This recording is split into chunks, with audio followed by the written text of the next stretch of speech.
Right. Hello, everyone, and good morning, and I guess good day if you're on the East Coast. We are so thrilled to have everyone with us here today. We are featuring a certified educator, Jessie Erikson, who will be speaking all about social emotional learning and skills supported by Ozobot. My name is Melissa Tui. I am the Ed Tech and Adoption Specialist here at Ozobot, and I'm thrilled to be with you here today. So we'll go ahead and get started. For our webinar this morning, we'll go through a few housekeeping items. We have a couple of polls for everybody, and then we'll introduce Jessie, and Jessie will speak all about the social and emotional learning and skills that she's incorporated in her teaching with Ozobot, and then we will have Q&A. So just to let everybody in the audience know that you are on mute and your camera is automatically turned off. There is the Q&A feature, so if you have any questions for Jessie, please pop them in Q&A and we'll circle back at the end to ask her those questions. You can also upvote and comment on each other's questions and insights. You can also use the chat feature to start a discussion and to start a dialogue. But when you participate in that chat, just remember to change the to field to all panelists and attendees so that everybody that's in this webinar can see your message. We have Ozobot staff members monitoring. We have Cassandra, who's our content manager. She'll be monitoring the chat and answering any questions that she's able to if they're Ozobot specific. Otherwise, we'll hang on to those questions and wait for Q&A at the end for Jessie.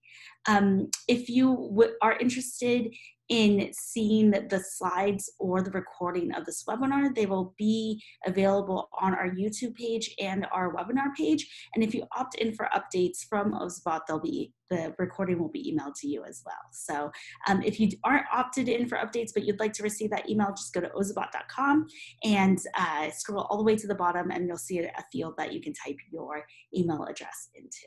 So with that, we're gonna go ahead and get our polls started. We would love to know how familiar everyone in the audience is with Ozobot. And we'll give everyone about 30 seconds to answer this poll question.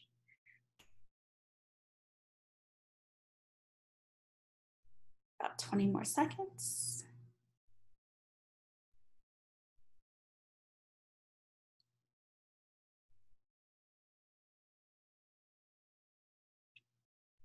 Okay, great.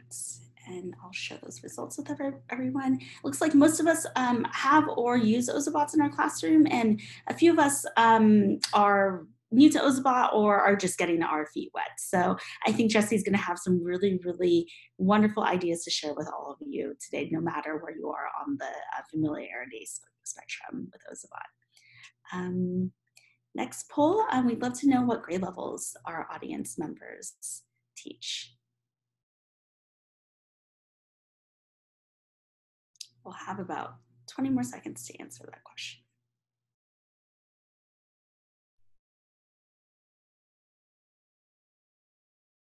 About 5 more seconds.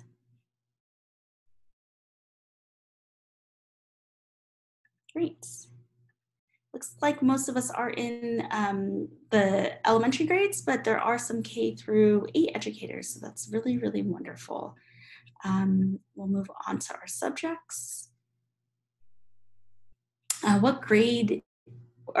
What subjects do you teach or are you most interested in? We'll give everyone about 30 seconds to answer this question. And if your content area is not listed here, go ahead and pop that into the chat just so we can get an idea of what other types of content our audience is interested in learning about.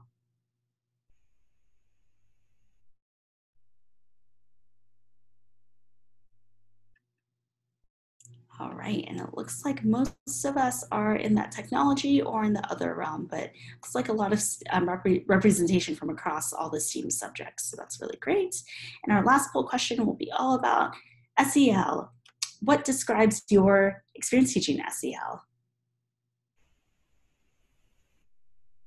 We'll give everyone about 30 seconds to answer that question.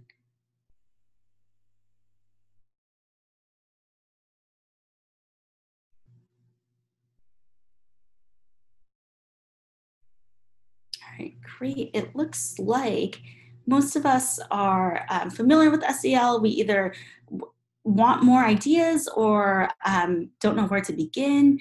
And some of us don't know what SEL is, but we'll cover that. And some of us are already incorporating it into our classrooms. So with that, we'll move on to introduce Jessie Erikson. Jessie is a certified educator with Ozobot and has created some really, really incredible social emotional learning lessons for us. I know I came across one of her lessons through social media and was just so blown away by her mourning and grieving lesson. As I used to be a primary school teacher, and I always found that that content was really, really challenging to teach and to bring up and to discuss. And I loved that she gave so much meaning and approached that really important topic in such a meaningful way for students. And so I'm really excited to share with everyone all the other content that she has. Her memory maps lesson is the one I was referring to. You can find that in our lesson library. And then she has another fun lesson about avoiding viruses. So those are in the Ozobot lesson library. And again, this slide deck will be shared with you if you've opted in for emails, or if you look for the recording on our YouTube or webinar page. So with that, I'm going to pass it over to Jessie. Jessie, would you like to share the screen, or share your screen, I should say? That would be great. Perfect. I'll stop my share. Welcome. We are so excited to have you. Oh my goodness, what happened here? I'm excited to be here. Good morning, everybody. It is still morning in Grand Forks, North Dakota. And right now, my computer is not cooperating with sharing my screen. Just a minute here. Sorry about that. I tested this yesterday and it worked fine. It always seems to happen that way, right? There's never technology problems until there we go. Showtime. Let's try it again. All right. Share. Okay. Melissa, I am having troubles. Can I have you share your screen? And I apologize. It worked fine yesterday. Sorry about that. I restarted my computer this morning, but that's the issue. We had a nice thunderstorm last night. I hope everyone else is enjoying nice sunny weather. We had a little cleanup this morning in our yard. So I'm Jessie Erikson. I'm a district assessment coordinator in Grand Forks, North Dakota, and I have the opportunity to work with teachers and students on all kinds of curricular areas. I have integrated technology in all kinds of lessons, and absolutely enjoy working with teachers and students. I have been a teacher for 30 years. So I have lots of experience with all kinds of grade levels. Okay, Melissa, next slide. So today we're going to talk about social emotional learning, and social emotional learning is the lens through which children and adults acquire and apply the knowledge, attitudes, skills to manage their emotions, set goals, feel empathy for others, establish and maintain those positive relationships, and make responsible decisions. So if we think about social emotional learning, really all learning is social emotional. If we can't set goals, we can't learn. If we can't get along with others, we can't work together. So I think all learning stems from social emotional. You are probably, those of you said that you aren't sure if you're teaching it, you are. You probably just aren't specifically thinking about those 5 social emotional areas or competencies set forward by CASEL. So CASEL is the Collaborative for Academic and Social Emotional Learning. Many states have adapted or adopted their 5 competencies, and so I'm going to speak specifically to those 5. I think you'll find that any curriculum with social emotional learning will talk about something related to those 5 competencies. Okay, next slide. I know that right now, a lot of us are working remotely, and we just know that this is an important time for us to be talking about social emotional learning, checking in with our students. There's a lot going on in our world today, whether it be conversations about racial inequities, or even learning inequities, learning from home, and what our students are going through. We know that we're happier together and better together when we connect. So it's really important to connect. Okay, next slide. So the first thing I'm going to talk about is the memory map activity Melissa already mentioned. We had a unique situation with our Grand Forks Air Force Base students, and Air Force Base students are unique anyway. Any military family is unique because they do go through a lot of mourning and loss, whether their parent is deployed for long periods of time across the ocean and children have to live without their parents, or they move frequently, and that moving frequently causes them to leave family, friends, even pets, or homes that they have become very attached to. This situation involved, unfortunately, a murder. And so some students were removed from the school because their mother was the suspect and their father was deployed. So these third graders were really mourning. They did not know how to process this feeling.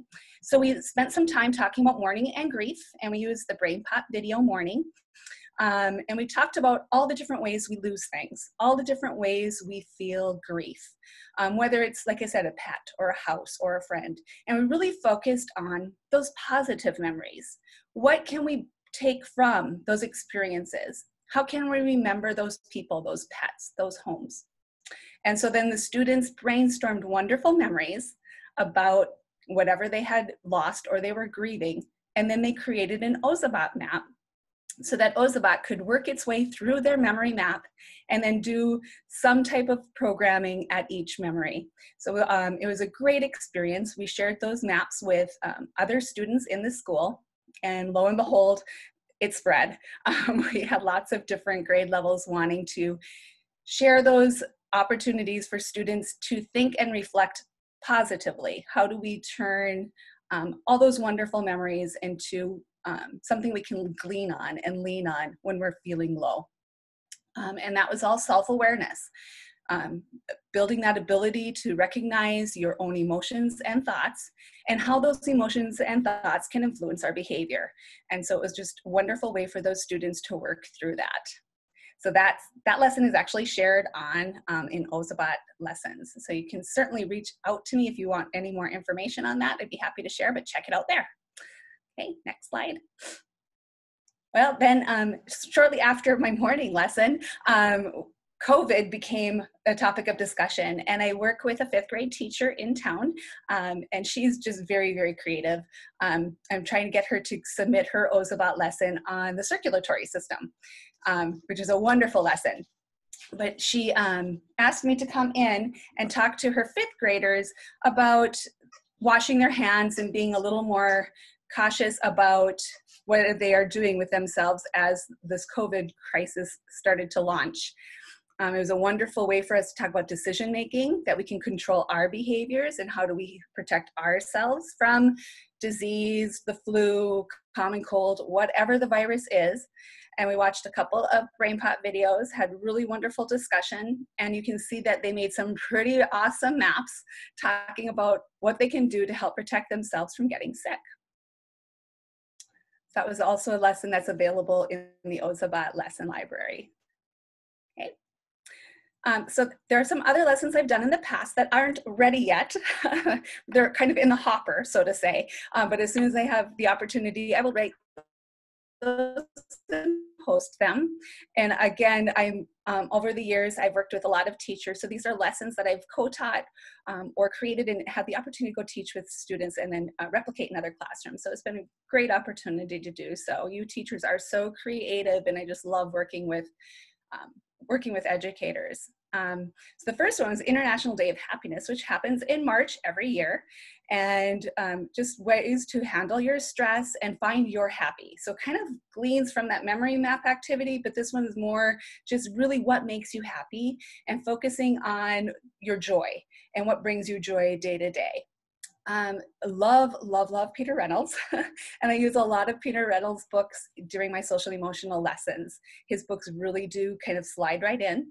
One is Be You, and that's just celebrating our uniqueness and what we bring to our classroom or our family or our community in general. We also talk a lot about mindfulness, again, being aware of our emotions and where we are in that setting or point of time. And then, of course, say something or conflict resolution. We have to work together. And sometimes that's really hard for third graders, even sixth graders and eighth graders. We don't always like to work with others. And then we also sometimes see things that we don't appreciate others doing or saying to others.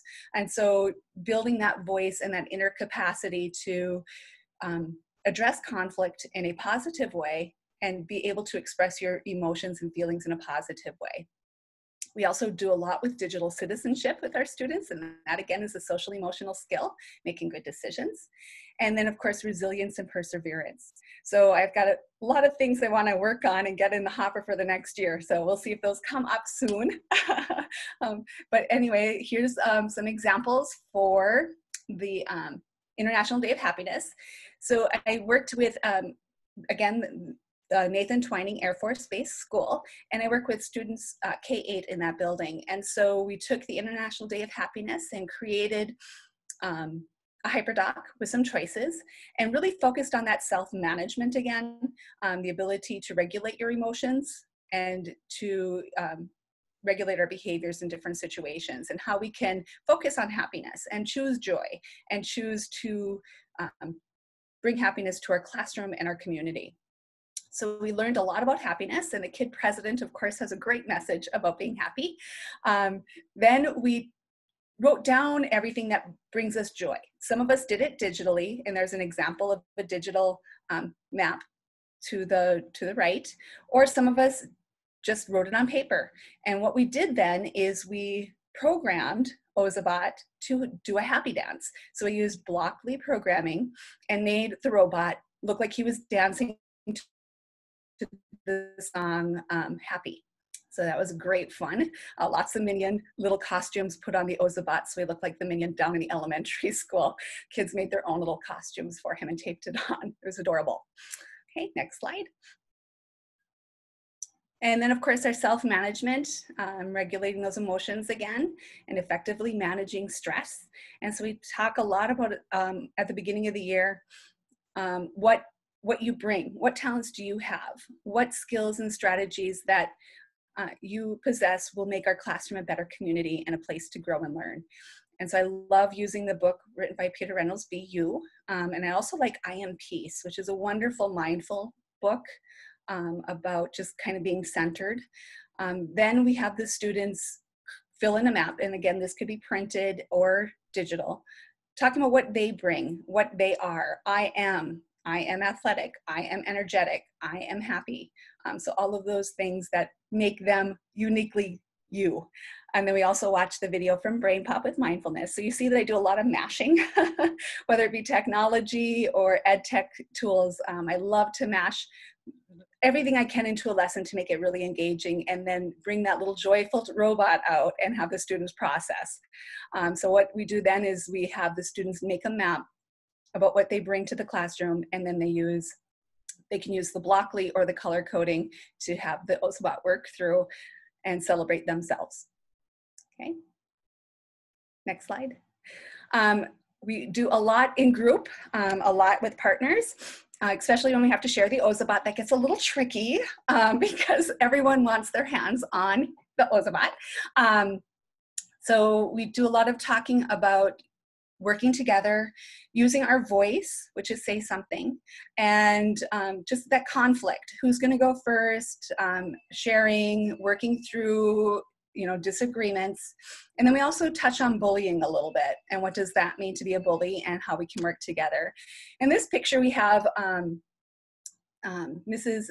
Veriano. I spent a lot of time in her third grade classroom, and these two boys were tasked with creating an Ozobot map that was 200 centimeters long and did not overlap. And so they had to work together, measuring and working with the Ozobot, and again, working on their relationship skills. And you can see there's a little bit of angst in this picture. They're not really agreeing at that moment. And you can see that Mrs. Veriano is down there helping facilitate the discussion, but it's just a great way for students to learn to work together. So I just think anytime we can bring in working together, and then the joy of working with Ozobot just kind of tips the scale, and the students really want to resolve their issues and work together.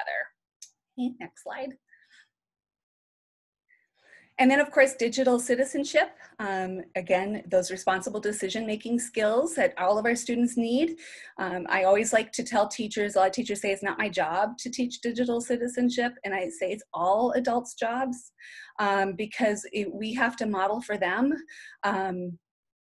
what is appropriate, and unfortunately not all parents model for them what's appropriate, so we really do have to step up to the plate, talk through what it means to be safe online, what it means to have digital etiquette. I mean, it's been a huge learning curve for us to teach on Zoom, right? We want to talk over each other, so that digital etiquette.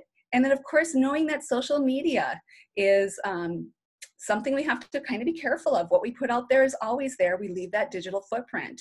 And we know that we sometimes get into trouble on social media saying things that we wouldn't normally say to somebody else's face.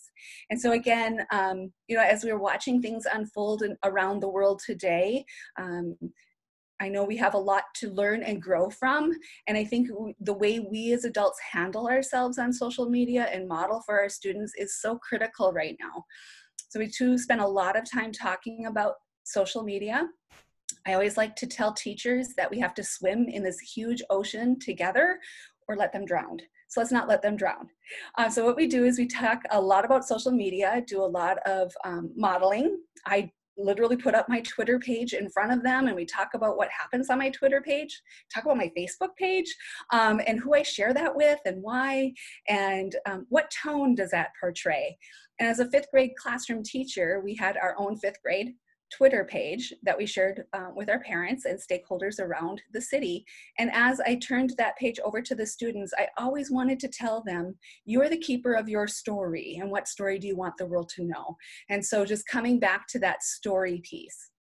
We spend a lot of time talking about it, and then we do some mapping about what we've learned about digital citizenship. In our primary grades, we actually put words on our feet in Seesaw and share that out with our parents. And then we always love to program our Ozobot, whether it be with Blockly or with color coding, and use him to walk through a map or go through a map or a maze of all the digital citizenship that we've learned. Next slide. The last is social awareness, being aware of the impact that others have on our society, and being aware of different cultural groups and all the wonderful things that those groups bring to our society. And that what a boring world it would be if we weren't all different and diverse. And so we talk a lot of time about cultural influences on human development, identity, and behavior. I love to do this with any type of biographies that we are working with, or just an opportunity to talk about resilience and perseverance and look at individuals that have overcome some obstacles to do some really great things.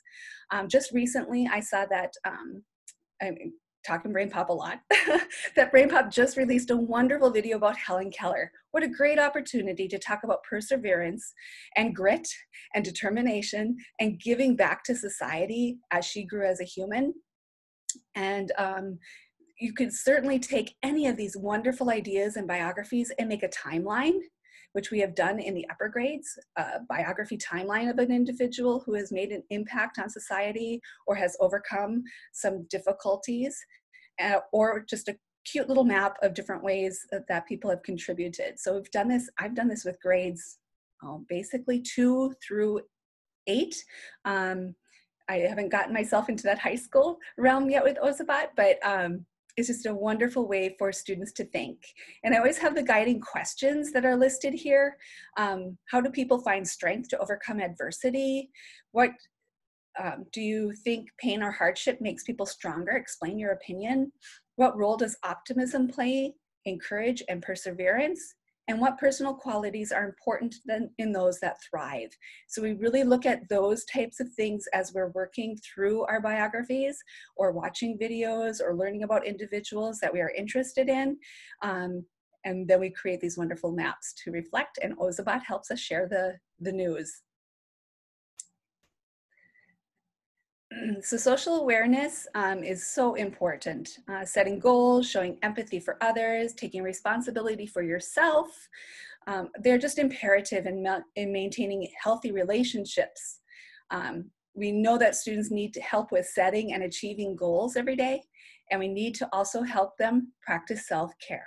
Very important every day, but I just think right now in our world, between COVID and just the acknowledgement that we have a long way to go in loving others. It's easy to hate, but if we can love and encourage and be kind, it is so much better. So right now is just so important for social emotional skills. I did throw in this slide. These are all of the, like I said, I love to share Peter Reynolds, but these are all of his books that really do have a social emotional component. And I'm going to be honest, even 8th graders will sit on the floor at my feet and listen to me read a picture book. So do encourage a little bit of that reading, reflecting. It really gets their brains going. And so I use a lot of his picture books when I start an Ozobot lesson with social emotional skills. So we cannot be all of the good the world needs, but we can be the good that we can do for the world. So please keep teaching, striving, and pushing yourself to meet the needs of your kiddos.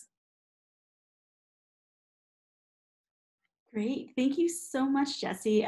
With that, we're going to move into Q&A. I'll leave your contact information up here in case anybody wants to reach out and contact you or to learn more. I know that I have grown so much and learned so much just from hearing your ideas and how you've implemented not only SEL strategies in the classroom, but incorporating robotics. It seems so not, I don't want to say not natural, but it doesn't seem like something you would instinctively go to, if that makes sense. But it works so perfectly. I know we have a couple of questions.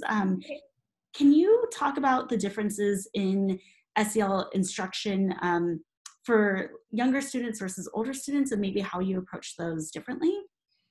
You know, I'm going to be honest. I always start with some type of a picture book or a nice little video. I always try to kind of get that background knowledge going. So really, K-8 doesn't really matter. I want them to start thinking about their emotional state. How do they relate to whatever we're talking about, whether it be digital citizenship or mourning, because we all have gone through something that we can relate to that topic with. So then again, it's just that discussion. A lot of times it's just sitting literally elbow to elbow, knee to knee in a group and just really sharing emotions. I know when we did the mourning, we just talked about things we've lost, things that we miss, and how does that feel? And how can we work through those emotions by having happy memories? So I always start with that. The only thing that really kind of is different is how the depth. With littles, you can't go too deep with losing somebody that's close to them because you will lose them. But you can really get deep with your 8th graders. So I know I kept it a little lighter with my primary kiddos when I was invited back. 3rd grade, we did actually talk about losing people, you losing grandpa, grandma, or missing mom and dad that are deployed. Where littles, we talked more about moving, more about leaving things behind. Because I know sometimes we can set off those emotional triggers in our K1, 2 kiddos, and we've lost them for the day. Other than that, I just think it's the depth. It's the depth of the content, and then it's what they can do with the robotics in the end. With my 8th graders, you know, we probably do color coding once or twice, unless they choose to do more color coding. Otherwise, they're really interested in Blockly and they want to go. So it just depends on the kiddos, and I think too, knowing your audience, right? Knowing where they are at that moment, and being able to adjust. I know you teachers, and I know a lot of library media specialists are out there too. We're good at that. We're good at sensing the room. We know our students well. And so that's just the most important thing. Know your kiddos, know what they need, and know how far to push them, I guess is probably my best advice. Yes, I love that. That resonates, I know, with me so much, just because as teachers, we know our students best and we spend so much time with them that we know how to navigate them, but we want to support them at the same time. Can you talk about what structures you put in place and how regularly these activities, are your students participating in these SEL activities, and how do you support classroom teachers in making these structured and, I guess, regular? We have, as a district, have been focusing on SEL for a couple of years, so I think it's kind of at a forefront. Teachers are more aware of having class meetings every day. So usually what a teacher does is they know that I'm here to support. They'll reach out to me. So that's what happened with Mrs. Veriano. She just said, hey, I know that you and I have experience, right? I've experienced working with her. You and I have worked a few times on some lessons. Could you ever do something with grief and mourning? And so I said, absolutely. And so what I do is I usually come up with a lesson on my own, and then I meet with the teacher and tell her what I'm thinking. And like I said, the teachers know their kiddos really well, although I'm blessed that I've been in Mrs. Veriano's room quite a bit this past year, so I kind of know her kiddos pretty well too. But we just sit and we plan together and we think about how we're going to approach this. This is what I'm thinking. I'm the outside person coming in. This is what I'm thinking. But she gave me some guidance and some direction. And then we come in. I usually teach the lesson. I usually kind of take over. And she, of course, helps facilitate. But it's just an opportunity then for the two of us to show the students our thinking, to model out loud. And then we talk about the fact that we work together, and we model that too. So it just depends on the teacher, depends on the grade level, but always I start with their prompting. What are they thinking their kiddos need right now at this point in time? And how can I help facilitate that learning for them? So I know as a classroom teacher myself, there are times of the year I knew January was going to be a long haul, right? And so I knew that would be an opportunity for me as a teacher to talk, especially North Dakota. I'm going to be honest, it gets cold and it gets dark here. I know that that's an opportunity for me to focus in on positivity and goal setting and growth mindset and keeping ourselves rejuvenated. I know there was a lot of time where we took time out of our day to get up and do a dance party. So it's just, again, knowing your kiddos. And if you're working with a colleague, that person's coming into your room, that honest conversation and collaboration and working together to make it the best learning experience possible for your kiddos. So if you want me to elaborate on that more, I'd be more than happy. But I think it is just focusing on the kiddos and working together to make it well. Absolutely, that's wonderful. I have a request from somebody asking to put the titles of the books back up, so I'm gonna just go back to the slideshow so we can have that up in case anybody wants to take a look at those titles. I'm also a big fan of these books, so I love that I love seeing them here because they resonate so much. Somebody in the audience had a question about getting buy-in from educators that may not be prioritizing SEL. So how do you encourage buy-in, or how do you get that buy-in from other teachers that maybe say they don't have enough time or the capacity? How do you navigate that? Well, that's buy-in with anything, right? Buy-in with incorporating 21st century skills, buy-in with robotics, buy-in with STEM. It's all about moving those that are ready forward and helping them be the leading model. Those that are ready to move are your exemplars. And you will catch others watching and wanting to grow once they see what's happening in those classrooms.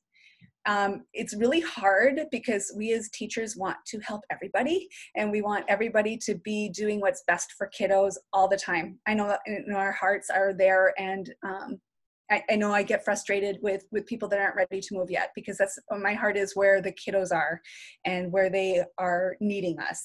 But at the same time, I have had to learn that it's okay. It's okay if they're not ready yet. It's okay for me to plant the seed and water it where it's ready to grow and bloom, and hope that I'm ready to go back and cultivate that seed later, or to move that seed later. It just takes a lot of patience, I think. Do what you can do. When you have kiddos, you do what you can do to provide that social emotional learning and support, whether it's 10 minutes in the hallway, whether it's greeting them at the door when you're doing door duty, whether you're on lunchroom duty, you can give them those positive strokes then. So just do what you can do, move the seeds that you can move, and plant the rest and hope they sprout later. And I think educators are quick to realize that that SEL component cannot be ignored. Yeah. It's especially with students who, you know, moms and dads may not be home all the time and they're struggling with all these emotions. That's something that needs to be addressed, and they need students need a safe space to be able to share those emotions. Otherwise, they're not able to learn. And so that's part of one of the many things that as an educator we're not necessarily trained on being able to navigate that, but it's something that we have to be able to um, address and to support, because that's so much. If we can't address that, then learning won't happen in the classroom, right? So We work with humans, and humans have emotions, humans have needs. And I just think, I personally feel all learning starts with social emotional. We talk about Bloom's, right? We talk about Maslow before Bloom's. We have to feel safe, we have to be ready to learn, and that's all social emotional. As a fifth grade teacher, I know that you know, sometimes we get in that classroom and we're really driven on content. I know I had to bring myself back a lot of times at class meetings. I had some kiddos that needed to share more, and we couldn't at that moment. We had gym at 8:30, right? So we had to get up and get moving. But taking time to make that appointment and meet with them later. Have a 10-minute conversation at recess. Invite them to have lunch with you. So those are just opportunities to, again, to show your human side and a human side of your kiddos. They really do need us. Like Melissa said, we have parents that are gone, parents that work 2-3 jobs. It's just, we are really a support system. We do more than teach. absolutely. Jennifer had a question. Approximately how many days do you work with a class on a lesson? Again, it depends on the content that we are covering, and it also depends on what all we're doing. Usually it's about a 2-day lesson. So the first day is processing whatever social emotional skill we're working on, the introduction of it, the discussion, and then we start working on our maps. So I really don't usually bring out our cute little Ozobots until day 2. They know they're coming, and so we have a lot of time to plan and discuss and process. So usually 2 days, sometimes 3. Sometimes it'll lead into a 3-day lesson. And we're talking about an 45 minutes, hour, sometimes hour and a half block of time. But usually 2 days. I would say 2 days is my average. Great, thank you. Cassandra has a question. Will your school be remote in the fall? And if so, how are you planning to continue teaching SEL? Well, I don't know that for sure yet. I think we're all in the same boat. I know we have 4 plans. One is kind of a blended, one's a staggered day, one is remote, and one is we're back at it. This spring, I did choice boards for social emotional learning. Of course, we couldn't send home Ozobots to everybody. I wish we could. I wish we had it in our budget for everyone to have their own robot to take home with them. And so for equity purposes, didn't do it. If I were a classroom teacher and I had a classroom set, I probably would have sent them home. Just because it's just a wonderful way to incorporate learning away from me. Lots of things they can do, right? Lots of things they could do with their Ozobot that will help with those math computational skills, even if I'm not there watching. But if we are a remote, again in the fall, I will support teachers again with choice boards, giving students opportunities to process through social emotional learning. We did a lot of we facilitated some, I want to say, artificial back channel chats. What we did was we created Google Slides with text bubbles, so students could process through the emotions together and respond on each other's emotions. So there were lots of ways we used Google Classroom, we used Zoom, we used all kinds of, trying to think of other tools. Of course, we used, Brain Pop, we used Discovery Education tools, anything I could get my hands on. We did some of Peter Reynolds' books as a read aloud online. I even videotaped myself reading some of the books. Again, sharing those out to kiddos, letting them process their feelings and emotions, and then celebrating them through some type of a choice board or some type of a Google form, or even Seesaw, having students videotape themselves. So just, again, it's your creativity. What tools do you use? And how do you facilitate as a teacher best? Great, thank you. Is there a way to create non-tech coding with SEL as the focus? Maybe that means like unplugged. I'm interpreting that Oh, mean as unplugged. like unplugged at SEL and either coding The type. one that comes to my mind is actually an Ozobot unplugged lesson that we do in the fall. Would work really well with BU or the mindfulness. Ozobot has a cute lesson where they use, oh goodness, they code their name. So they use the, I can't even, binary code. There we go. The binary code for students to spell their name. So yeah, there would be some unplugged activities. I know Ozobot has quite a few. So does some other coding entities like code.org. Or you just have them make their own little map like we did on paper pencil, or have them create a map in some type of map in Google. What did I learn today? What am I taking away about myself? Yeah, I think there's lots of unplugged ways to teach SEL. Absolutely. In fact, we always start unplugged before we start the programming. Amazing. Something that you mentioned, for those of you in the audience, Jessie mentioned how she would be really interested in having all her students take home Ozobots in a remote or hybrid setting. I just wanted to throw out there that Ozobot does have a new one-to-one program where every student, whether you're in a hybrid or a remote model, would be sent home what they bought. And we are creating curriculum to go along with that so that students can be independent at home so that they can continue to be engaged. So if that's something that you're interested in, feel free to reach out and we can let you know more about that. But we know that fall is going to be unpredictable for most of us, and we don't know what's in store for a lot of us. So Ozobot is here to try and make things easier for you as educators and to make sure that students still have access to STEAM learning. So I just wanted to throw that out there because I know Jessie mentioned it. But we do have other questions. Have you or anyone you know implemented SEL using Ozobots during out of school time? Maybe not necessarily in the classroom, but outside of the classroom. I don't. Unfortunately, we have, as a district, some district sets. I have purchased a few on my own. I know some other classroom teachers have purchased a few on their own. And I just received, because I'm an Ozobot certified educator, a class set. So that's a wonderful way to get yourself a class set as well. So if you have some wonderful lessons, please consider that. But I really don't know of anybody who sent bots home. Our major focus as a district was getting a device home. And I know that took us a bit of effort.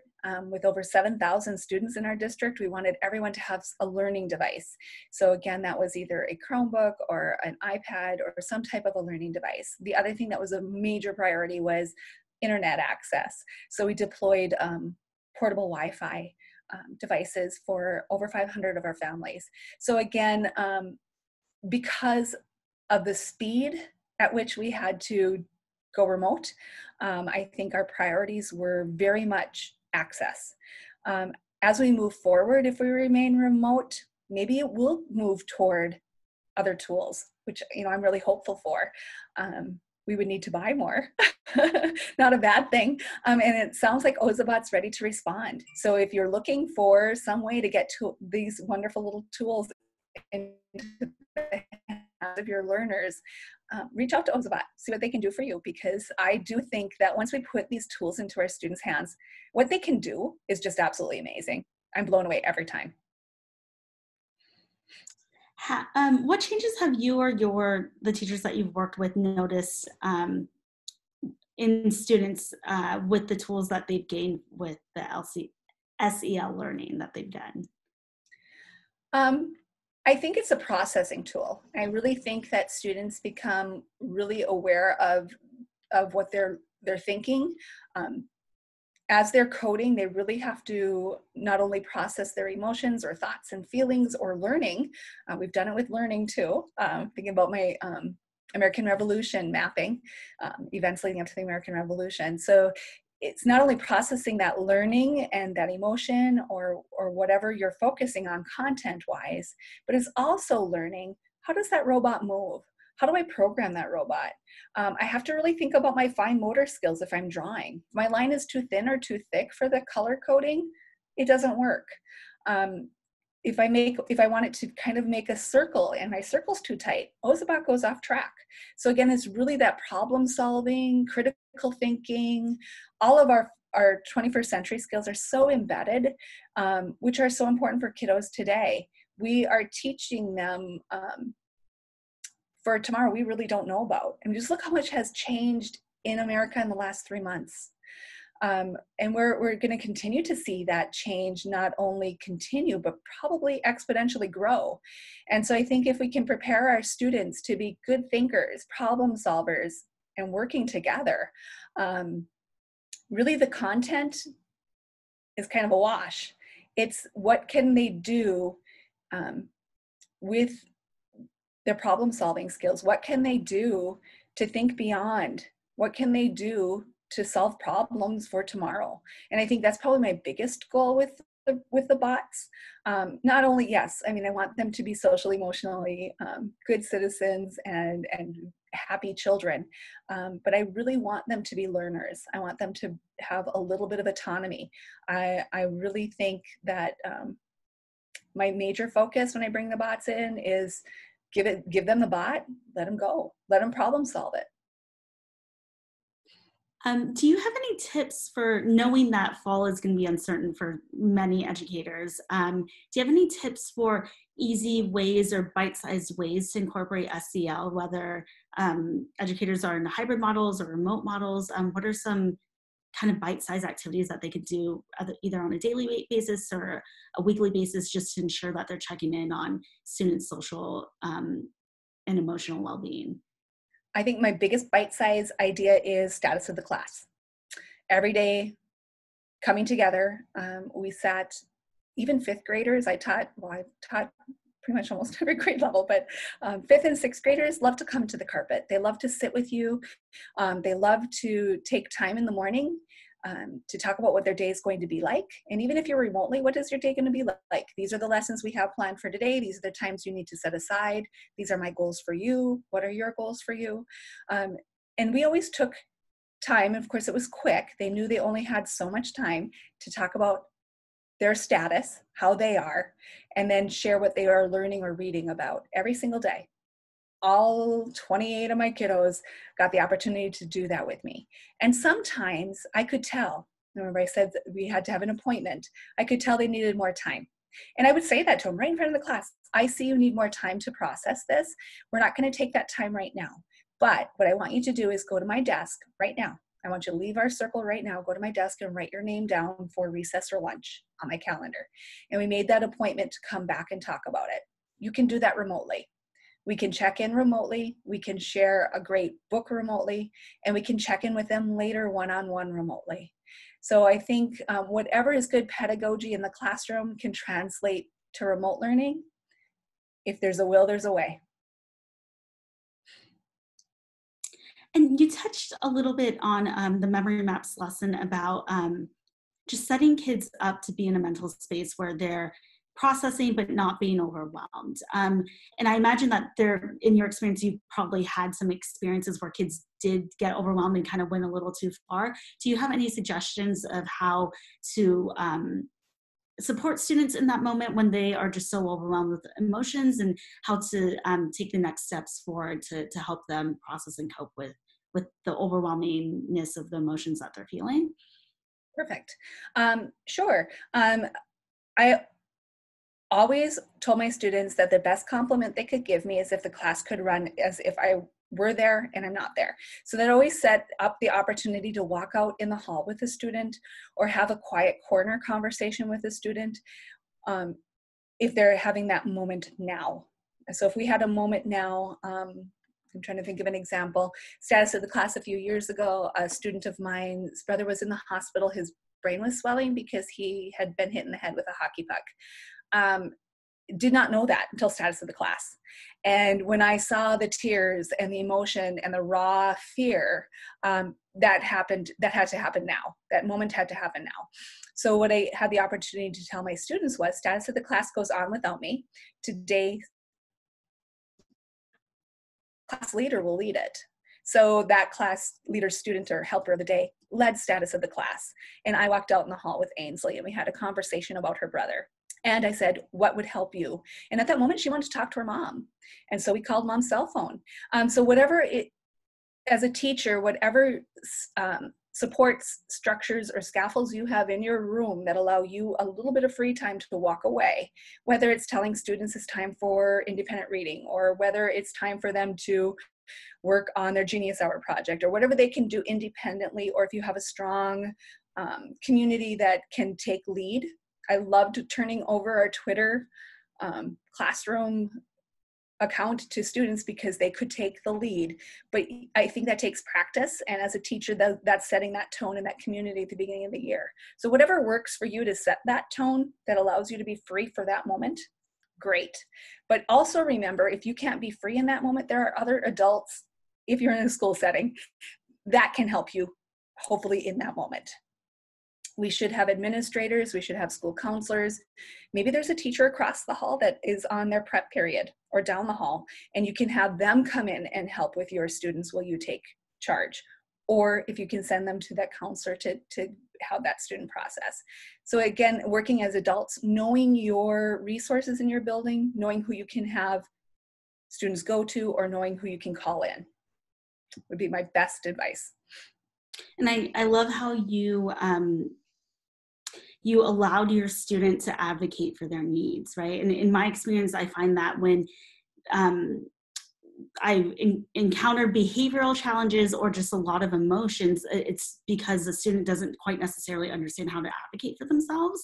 And so being able to recognize that is such an important teaching skill of what does this child need and how do I get them to verbalize what they need so that we can deliver that for them, right? Because sometimes it's as easy as I need a drink of water from the water fountain, or I need to call my mom, and that just turns the day around for that student. And I almost feel like I learned that a little too late in my teaching career. It would have been a lot helpful to know earlier on, but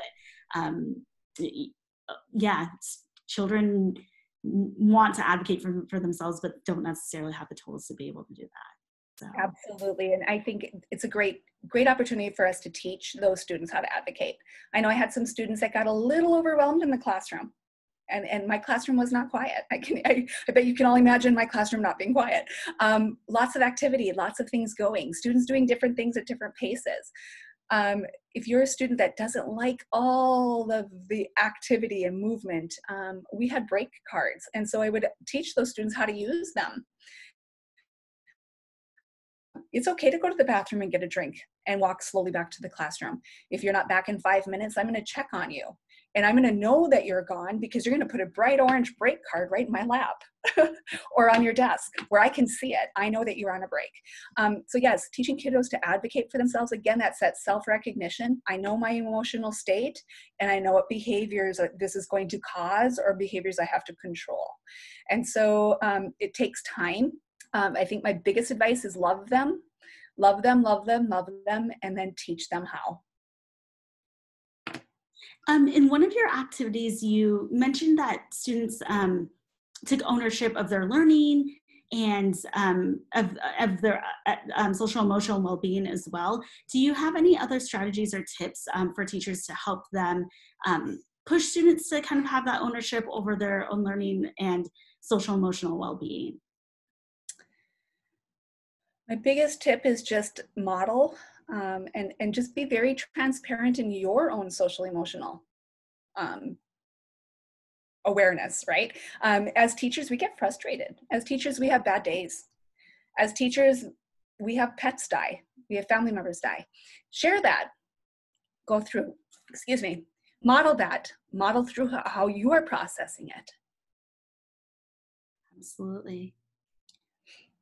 Great. Let's see. All right. And with that, I'm dry now. With that, let me get the presentation back up. Let's see. All right. So I just wanted to thank Jessie again for spending time with us this morning. I know I've learned so much, and I know our participants have as well. And we're excited to see those other lessons that you are creating and will contribute to our lesson library. For any educators that want to share more ideas or want to get to know more from other educators, we have a Ozobot Academy Facebook group, so feel free to join that. We have other educators always sharing ideas and sharing what they're doing in their classrooms. If you're inspired by Jessie's content, you can also contribute your own lessons with our lesson creator tool in Ozobot Classroom. Ozobot Classroom is a free platform, so you can sign up for free. You can log in, find all of Jessie's lessons along with thousands of other lessons from other educators, and you can create your own. So if you are new to Ozobot and want to know more, you're welcome to go to the short link to request a demo with one of our STEAM specialists that will onboard you and show you our 2 ways to code, which is through our color codes and Ozoblockly. If you would like a PD certificate for today's webinar, go ahead and email support@ozobot.com. You can also go to our YouTube page or our webinar page for this recording once it's available. And then I'm going to put Jessie's contact information up one more time, just in case anybody would like to get into contact with her. Again, Jessie, thank you so much for sharing all this valuable, super important content and knowledge. We really appreciate you taking the morning to spend with us, and we hope everyone stays safe and healthy out there, and have a wonderful day. My pleasure. Thanks for having me, Melissa. Thanks so much. Bye, everyone.